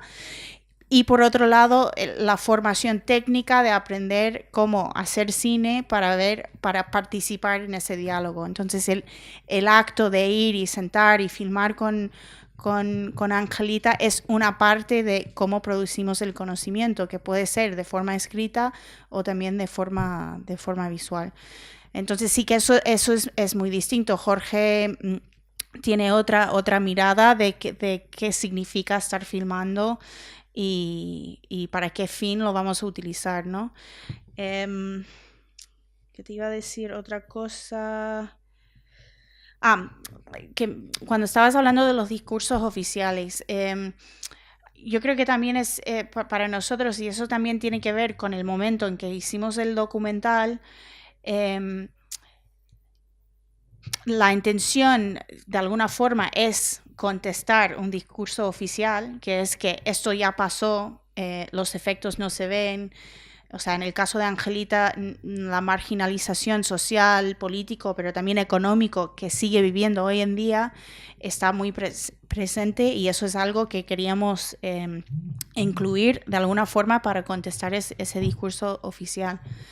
Pero a la vez estábamos muy conscientes que también hay un discurso que se ha producido a través de la memoria histórica. O sea, hay un montón de documentales, casi por cada exhumación hay un documental, y entonces queríamos también tratar de ser reflexivos sobre ese propio discurso, de qué es lo que significa llevar una cámara a una exhumación y poner imágenes de cadáveres o una fosa en una pantalla, cómo lo vamos a narrar. O sea, que no es solamente el discurso oficial en sí, sino que también ser un poco más conscientes y reflexivos sobre el propio discurso que existe cuando trabajas en un tema tan específico como es lo de la memoria histórica. Y luego, si tenemos tiempo, te puedo contar lo de Angelita, pero igual no sé cómo y tú me preguntaste cómo estaba, que está muy bien. Yo quería, bueno, antes de que me gustaría realmente escucharos un poco, ¿no? Y me parece que es una oportunidad de preguntas, pero quería contar una cosa muy pequeña a propósito de los restos humanos, porque parece que ya habrá llegado más o menos, ha calado más o menos un pequeño debate sobre qué hacemos con los lugares, con las piedras, ¿no? Que has dicho tú. Pero existe muchísimo menos ese debate, ese discurso con qué hacemos con los restos, como si el tema de los restos humanos estuviese solucionado. Y en algunos casos es así, o sea, bueno, no plantea demasiados problemas cuando en el ambiente de una exhumación que tiene que ver con directamente con la recuperación de unos restos, y hay una serie de permisos específicamente para eso, aparecen unos restos, aun en el caso de que esos restos no estén identificados, que es una cosa que sucede con mucha frecuencia. Nos daba los datos Paco Echevarría justo antes, ¿no? Él decía que solamente son capaces de identificar aproximadamente un tercio. Entonces yo quería contar una cosa muy pequeña que es un proceso que está terminando, pero un poco para poner el debate en el punto, ¿no? Hay un equipo que trabaja desde el 2008 en cuestiones de conflictos de pasados traumáticos, que dirige Alfredo González Ruibal. Me consta que Ariel y lo conocéis, no sé si tú lo conoces también. Y entonces Alfredo estaba excavando, Alfredo González Ruibal ha excavado en Belchite, en Castuera, en Bustarviejo, en la ciudad universitaria y en otros lugares fuera de España, cuestiones de conflictos. Bueno, pues cuando está excavando en Abánades, que está en Guadalajara, se encuentra con los restos de 13 soldados. Esos 13 soldados, como eso no era una excavación, digamos, de recuperación de restos humanos, sino una excavación arqueológica, la ley, quiero decir que es que a veces nos focalizamos demasiado en algunas leyes y no en otras, y habrá que hacerse muchas preguntas. La ley dice que los restos aparecidos en una excavación arqueológica son restos arqueológicos, da igual que sean restos humanos. Y entonces Alfredo González Ruibal, siguiendo lo que marca la ley, se llevó los restos humanos con el resto de restos, valga la redundancia, que habían aparecido en la excavación, se los lleva al INCIPIZ, a Santiago de Compostela, que es donde está la sede del Instituto de Ciencias del Patrimonio, del CSIC, que es donde él trabaja. Y hace todos los estudios pertinentes. A los arqueólogos nos lleva un tiempo estudiar los restos, hacer la memoria, tal. Entonces, cuando eso ya ha acabado, pues la ley lo que te dice, los has acabado de estudiar, pues eso tiene que ir a un museo. Y entonces, claro, Alfredo se plantea, muchos arqueólogos, que una de las cosas que más hacemos a lo largo de nuestra vida es lo que se llama arqueología de la muerte, sacar muertos. Muchas veces nos planteamos, ¿pero por qué narices tienen que estar los restos humanos? Por supuesto, ahora estamos hablando de estos de la Guerra Civil, pero podríamos hablar de otros. ¿Por qué los huesos tienen que estar en museos? Esto no es un debate nuevo, ni es en España no es un debate que se haya trabajado mucho, se ha trabajado mucho más en el mundo anglosajón, pero bueno, Alfredo efectivamente se plantea que no quiere dejar depositar esos restos en un museo, y entonces se plantea cómo se afronta. ¿Quién tiene la autoridad para decidir qué se hace? ¿Eso lo deciden los arqueólogos? ¿Lo deciden los colectivos implicados? ¿Lo deciden colectivos afines con la ideología de esos restos? En esos restos en concreto había tanto republicanos como nacionales. ¿Es el Estado el que decide? ¿Es el ejército? ¿Es la Iglesia? Casi que la pregunta es que de quién son esos muertos. Que bueno, yo tengo una respuesta. Para mí las respuestas que son de todos, ¿no? Pero Alfredo se pone en contacto, porque esta historia, o sea, no se queda en la parte teórica, sino que tiene una traslación. Se pone de acuerdo, o sea, llama al ejército, y el ejército, justo estaba buscando ahora, pero es que la respuesta exacta no la he traído, y es que es cirugía fina, claro, es esa frase, como la que contaba también Paco esta mañana, que significa nada, porque es como, yo no me voy a ocupar, ocúpate tú, tendrás que hacer algo que sea legal, pero yo no te voy a ayudar. Y entonces, claro, es como, o sea, no te contesta, no me importa, pero te viene a decir, no me importa lo que hagas con los restos. Entonces, bueno, Alfredo se... Pero ojito, efectivamente. Sí, o sea, a ver qué vas a hacer, porque hay una legalidad que nadie conoce, ¿no? Entonces, bueno, alguien se moja un poco más y le dice que lo haga en el el equivalente a un museo sería el cementerio provincial, en este caso el cementerio provincial de Guadalajara, que supongo que algunos conocéis. En fin, que según entras, efectivamente te encuentras el monumento a los caídos, y que además es el cementerio que al fondo es donde están varias fosas, algunas en las que ya se ha trabajado, donde apareció Timoteo Mendieta, y otras en las que todavía hay huesos por aparecer. Entonces, claro, Alfredo González Rival dice, ¿cómo voy a traerlos aquí? O sea, esto no puede ser, porque tendría que haberlos puesto en el sitio de los caídos. O sea, es todo como... Y entonces, bueno, se plantea algo con el alcalde del pueblo, ¿no? En ese punto de vista del que hablaba también Paco esta mañana, del tema de qué es el Estado, ¿no? Y bueno, llega a un acuerdo para hacer, todavía no se ha formalizado del todo, está trabajando también con artistas, porque efectivamente las lecturas deben ser múltiples. Se hizo ese traslado desde Santiago de Compostela en coche, con esas cajas, con los restos. Esos restos hicieron una parada en Madrid, y en Madrid hubo una sesión muy interesante en la que discutimos un poco qué se podía hacer con ellos, y también una de las cosas que se planteaba, que me pareció una pregunta muy bonita, es, bien, los vamos a enterrar, ¿no? Merecen ser enterrados, ¿qué ponemos en su tumba?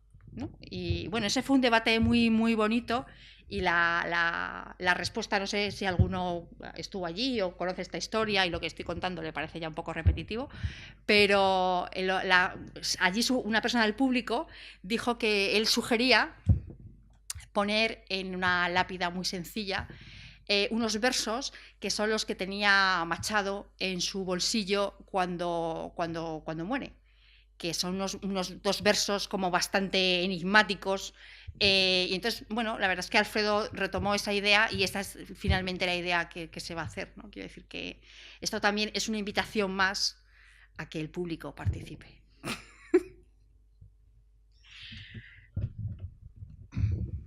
Venga.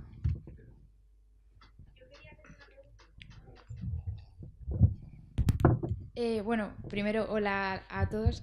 Yo quería hacerte una pregunta que va un poco fuera de este tema, pero he estado mirando y por lo visto tanto tú como tu compañera tuvisteis problemas pues con la justicia, que os querían meter en la cárcel por revelar secretos o algo así. Me gustaría que nos contaras pues el proceso de cómo ha sido todo eso y si ya hay una resolución o... Vale, gracias. Gracias. Bueno, pues sí, es así. Lo habíamos hablado, yo quería que no fuese el foco, pero sabíamos que había que hablar de esto, y me encanta que hayas traído al final. Lo cuento más o menos un poco, bueno, brevemente. Tiene que ver mucho con una cosa que ha salido aquí, que es la vigencia, no sé cómo se ha dicho, ¿no? Esos discursos oficiales que siguen vigentes, claro. En el caso de Pamplona siguen muy vigentes, ¿no? Bueno, el monumento sigue en pie, como veis. En el año 98, el monumento, por decirlo brevemente en dos frases, ¿no? Es un monumento diferente al resto de monumentos franquistas. De hecho, igual casi no se podría ni decir que es un monumento franquista, sino que es aún peor, es un monumento requeté, ¿no? Los requetés ya sabéis quiénes son, el brazo armado del carlismo, que encontraron en el General Mola, en Navarra, cuando fue trasladado en marzo del 36, encontraron como a su su salvador, ¿no? Ellos encontraron a un miembro del ejército que estaba dispuesto a dar un golpe de Estado para que ellos, los radicales ultracatólicos fanáticos, de alguna forma impusieran ese Estado islámico que he dicho antes, pero en lo católico, ¿no? Entonces, bueno, el general Mola muere y deciden en Navarra estos requetés pues ponerle un mausoleo acorde con su importancia y con el agradecimiento que le tienen. Crean el monumento, bueno, se construye, se entierra ahí a Mola, se entierra a Sanjurjo, general también golpista, ya con experiencia del golpismo, marqués del Rif, etcétera, y a otros voluntarios requetés, ¿no? Entonces, bueno, muere Franco, digamos, las circunstancias cambian y el monumento se degenera de alguna forma físicamente, como se ve también en el documental. El arzobispado en el año 98 decide entregarlo, donarlo al Ayuntamiento de Pamplona. Lo dona en su totalidad, todo el monumento, pero se reserva el uso de la cripta donde están enterrados Mola, Sanjurjo y otros 6 soldados o voluntarios requetés, ¿no? Entonces, bueno, digamos que el ayuntamiento de la época, que es de derechas, intenta como montar una sala de exposiciones, como desactivar el monumento no se desactiva en absoluto, el arzobispado impone otras condiciones como no quitar placas, en fin, una serie de cosas que encima vulneran la ley de memoria histórica, que exige la retirada de placas, de todo esto, pero no las retiran pues porque son muy suyos, las tapan y bueno, incluso se llega a rizar el rizo, como se ve en el documental, se sugiere un poco, está ubicado en la plaza del Conde de Rodezno. No sé si sabéis quién fue el Conde de Rodezno, fue un líder del carlismo, el carlismo golpista, fue el primer ministro de Justicia del primer gobierno de Franco, firmó, o por sus manos pasaron más de 50.000 sentencias de muerte de primera hora, ¿no?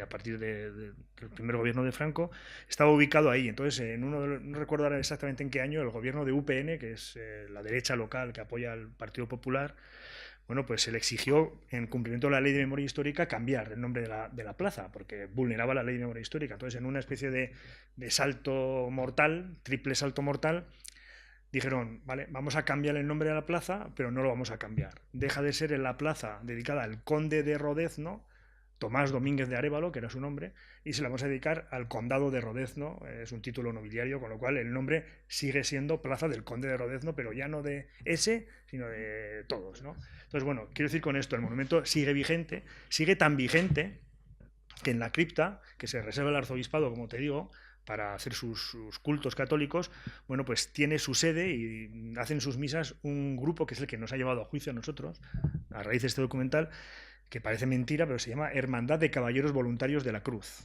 Es un grupo que es un auténtico engendro, por decirlo de alguna manera. Es una auténtica organización pata negra, ¿no? Va mucho más allá que la Fundación Nacional Francisco Franco, ¿no? Que es una fundación que yo creo que se crea en el año 76, después de morir Franco, no.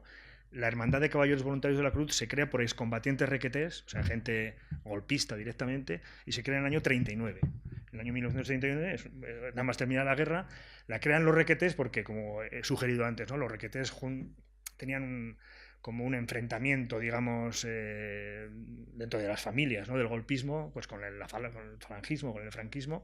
Entonces, bueno, pues crean la hermandad digamos, en respuesta a la Delegación Nacional de Excombatientes, que se creó también en el año 39, aunque luego se disolvió en el 50 y pico, no recuerdo exactamente qué año. Pues bueno, crean esa hermandad y ha sobrevivido hasta nuestros días. O sea, sigue plenamente vigente el significado del monumento y las actividades que se hacen ahí. Bueno, esta gente hacen unas misas mensuales todos los días 19 de cada mes en la cripta del monumento, donde estaban enterrados Mola y Sanjurjo, ya se exhumaron hace un año y pico, en noviembre del año 2016.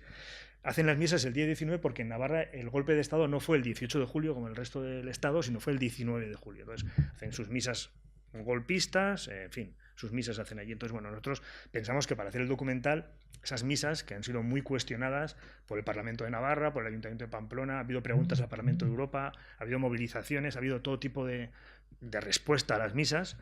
Bueno, pues pensamos que era importante incluirlas en un documental que hablase del total del monumento y, bueno, entonces en un día yo vi que había una rejilla de ventilación que conectaba la parte, digamos, municipal con la parte de la cripta, porque cuando se donó se aisló la cripta del resto.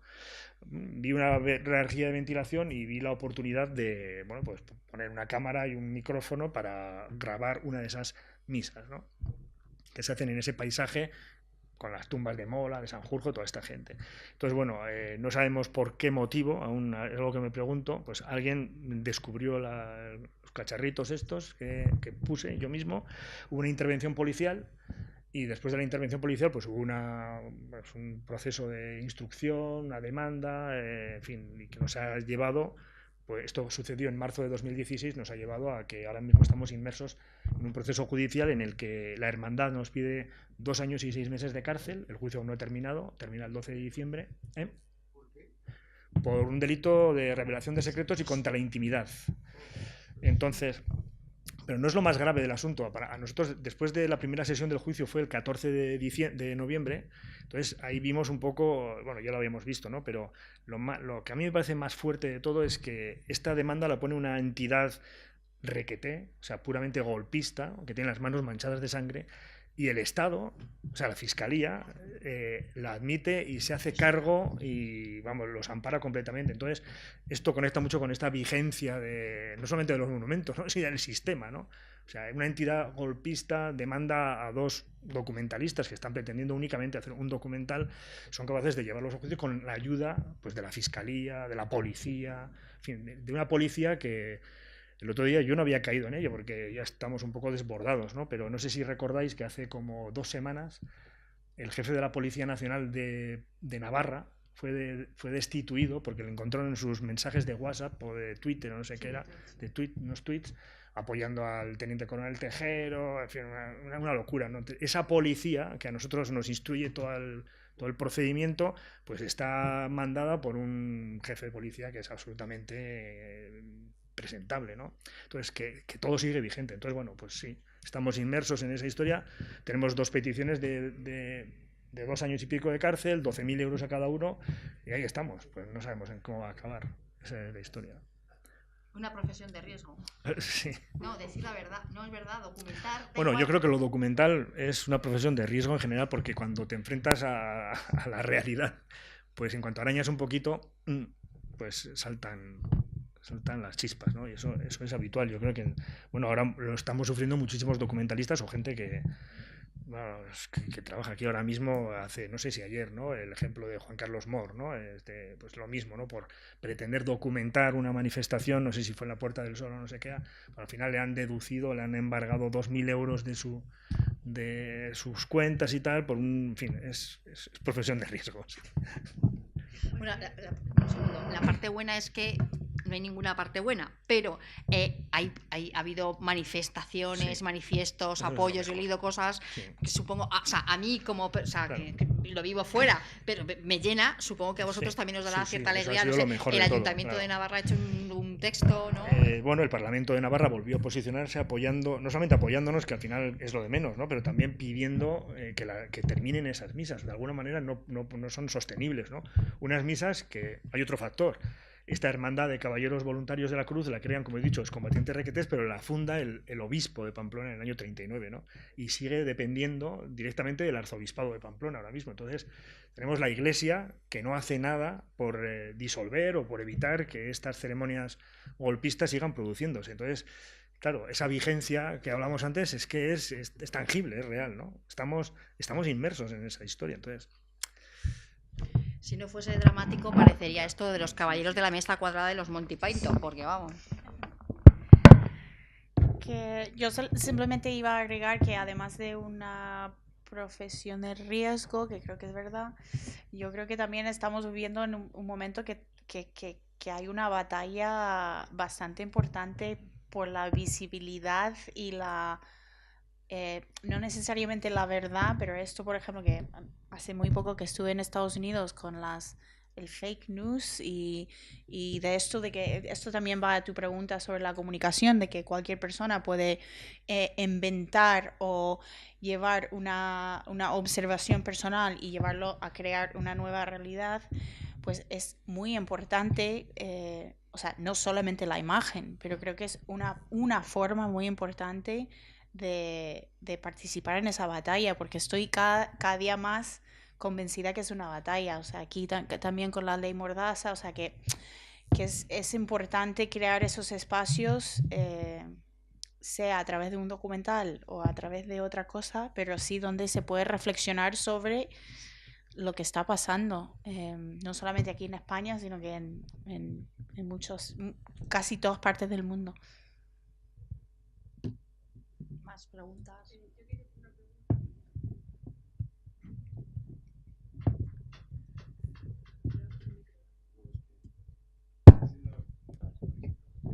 Hemos estado hablando de si derruir o no los monumentos, y yo creo que hay una parte fundamental que no estamos poniendo en planteamiento, y es a quién beneficia que ese monumento siga ahí. Quiero decir, hemos hablado de las amputaciones y tal, pero claro, amputar un símbolo es, por una parte, yo creo que rememorar algo que no tendría que haber estado nunca ahí, y mantenerlo significa seguir exaltando algo que ya hemos pasado. Entonces, partiendo de esa base, creo que lo mejor, yo soy de la opinión de que habría que echarlo todo abajo, desde el primero al último, incluso el Valle de los Caídos, sacar todo lo que hay ahí y echarlo abajo, o bien que se lo coma la naturaleza, o bien por parte nuestra. Pero, por ejemplo, el monumento que hemos visto en el documental, yo sí he estado ahí. Y bueno, la primera imagen que se te viene es de un sitio que da muchísima pena, ¿no? O sea, por lo que significa, por dónde está y por lo que hay alrededor. Entonces, sobre todo el desconocimiento por la gente de nuestra edad de lo que significa, de lo que simboliza aquello, solamente por eso, por el no conocerlo y que siga ahí y que la gente quiera seguir manteniéndolo porque realmente no sabe lo que significa, para mí es volver al pasado. O sea, estamos fortaleciendo algo que no debería estar ahí, sin embargo la gente no quiere tirarlo porque no saben lo que significa. En el momento en el que saben lo que significa, pues ya tienen más o menos dudas. Entonces yo creo que a mí eso me pasa con todos los monumentos franquistas que hay, pero desde el Arco del Triunfo que hay en Moncloa, pasando por el Valle de los Caídos y pasando por todo. Entonces yo soy de la opinión esa de echarlo todo abajo, pero poniéndolo en conocimiento de la ciudadanía, qué significa, por qué se construyó, por qué está ahí, quién lo ha hecho y por qué se quiere tirar. Entonces, no sé si sigue un poquito tu línea de...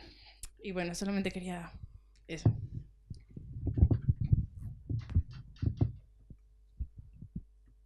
Sí, yo creo que también es muy importante, bueno, tú también lo has dicho, pero en esta cuestión de si derrumbar, no derrumbar, amputar, etcétera, pero es que verlo caso a caso. O sea, yo veo una diferencia tan grande entre un monumento que se crea para celebrar el fascismo y un lugar como Londres 38, que también fue un lugar de humillación, pero es que claro, recuperar ese espacio y convertirlo en otra cosa, como se ha hecho con la ESMA, con el D2 en Córdoba, o sea que esos también son, es que es muy poderoso, ¿no? Recuperar eso.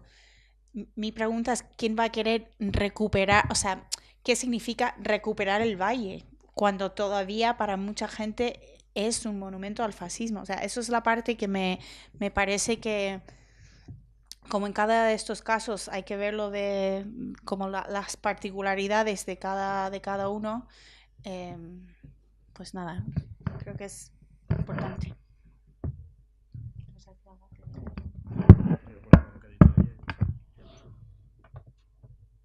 ¿Más? ¿Preguntas? ¿Comentarios? Bueno, pues voy a hacer yo una pregunta a los dos documentalistas, que es la pregunta que hay que hacerles, porque es interesante. Luego te doy la palabra, esta la voy a hacer yo ahora. Que es, ¿hay una segunda parte? ¿Estás pensando en algo parecido, en esta línea? La pregunta es para los dos, que si este es un trabajo finito o hay líneas parecidas en las que estéis trabajando actualmente. Bueno, en mi caso, con respecto al monumento, no hay una segunda parte, aunque ya vista la deriva de todo esto, yo creo que solamente todo este proceso casi personal tiene como una narración, pero bueno, no me lo planteo, yo no tiene una segunda parte, pero sí que hay otros espacios que, bueno, en principio me pueden interesar. En cualquier caso, el espacio que sea, un poco con lo que hemos hablado y con lo que ha dicho ahora Lee, sí que tiene que partir, desde mi punto de vista, de una investigación profunda, ¿no? de un conocimiento profundo de la historia. Quizás quizás, bueno, pues yo conozco bien el monumento porque he vivido con él durante muchos años de mi vida, es mi ciudad, entonces, bueno, conozco un poco sus profundidades, sus particularidades y cómo ese monumento es un monumento tóxico que de alguna forma ha contaminado a mí también y a gran parte de la sociedad. Entonces, ahí sí que creo que hay que para hablar de las cosas, un poco lo que decías, ¿no? Hay que sentirlas y hay que, bueno, pues haberlas trabajado mucho. Entonces, sea lo que sea un futuro proyecto, una futura reflexión, tiene que pasar por ahí.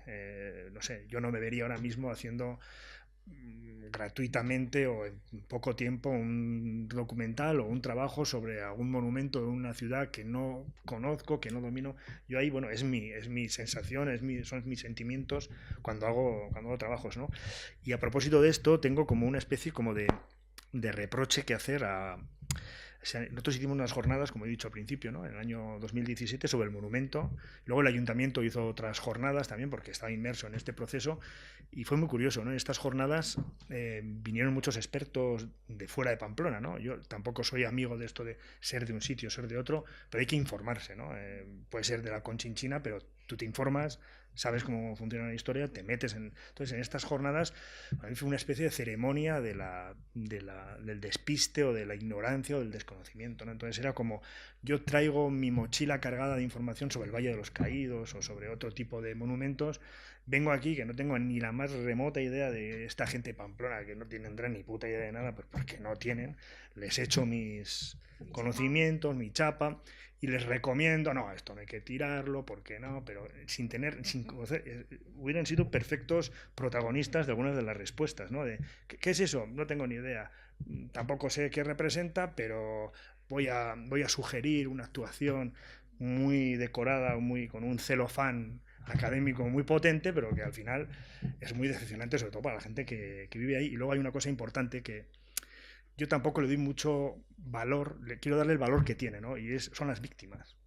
Yo he trabajado muchos años en el conflicto vasco, creo que las víctimas en general, ¿no? De atentados, de violencia política, tienen que tener una voz, evidentemente, no tienen que tener quizás una acción política, pero las víctimas de Navarra están diciendo a gritos, pero a gritos, que hay que tirar eso, porque no lo pueden soportar más. Entonces, bueno, habrá que hacerles no caso en total a todas las líneas de actuación que proponen, pero también habrá que hacerles caso, ¿no? Entonces, como ir a proponer soluciones un poco desde esa superioridad me parece peligroso. Pero bueno.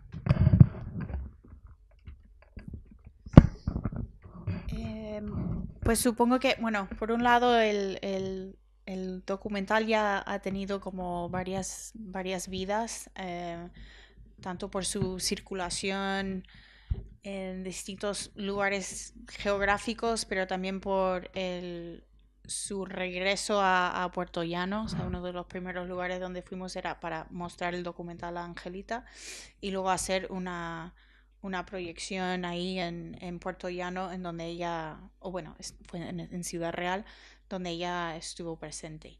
Entonces yo creo que eso de alguna forma es el segundo capítulo. Hay que tomar en cuenta que Angelita es efectivamente parte de una familia. Nosotros tomamos la decisión de concentrarnos en ella, en parte porque cuando hacíamos entrevistas con el hermano y el primo y no sé qué, ella muchas veces se quedaba muy callada, pero en realidad ella es la persona que tiene más presente la historia familiar. Entonces por eso fue una decisión en relación a lo que sabíamos que pudimos hacer, pero sí que toda la familia tiene una historia muy interesante. Entonces, un tercer capítulo también es este libro que acabo de mencionar, que es el resultado no de mi trabajo, sino de Jorge y su equipo, donde se recopilan todos estos nombres y todas muchas de estas historias, incluyendo la de Angelita.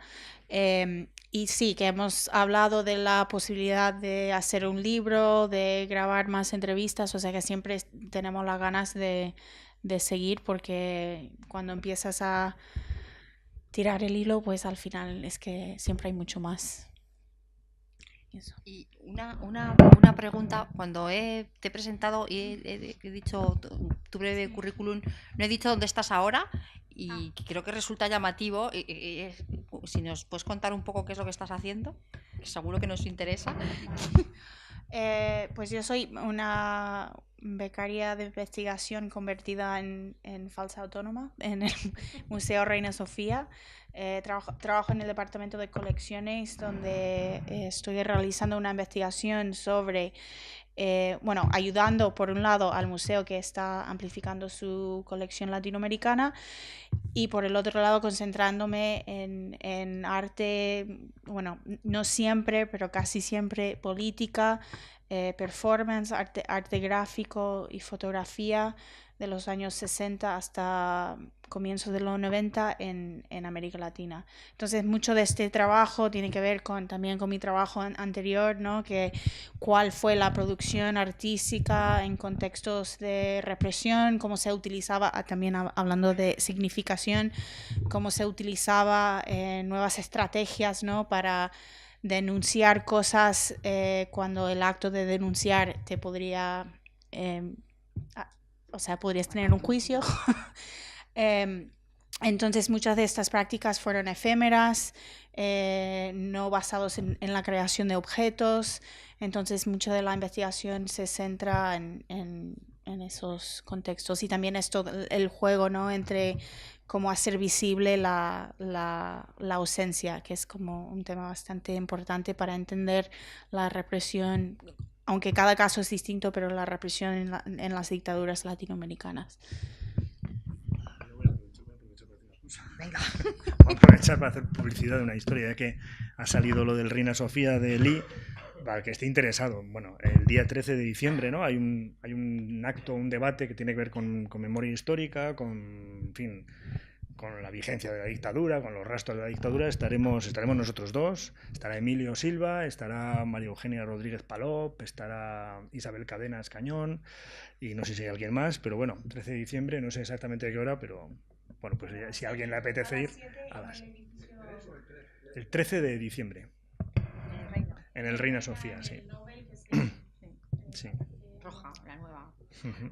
A ver, Ariel, que ibas a decir algo. Yo le quería dar cuenta un poco de la provocación que hiciste, que me pareció muy interesante, de resignificar y releer la historia.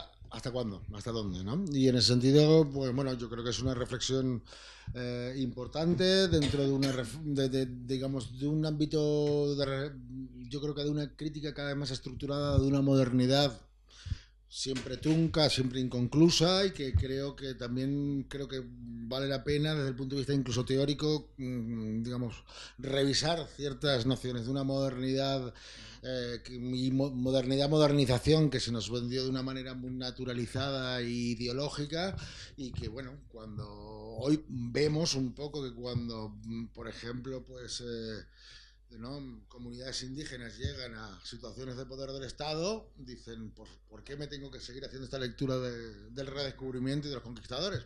Bueno, yo creo que está dentro de lo legítimo, y creo que en buena medida casi todas las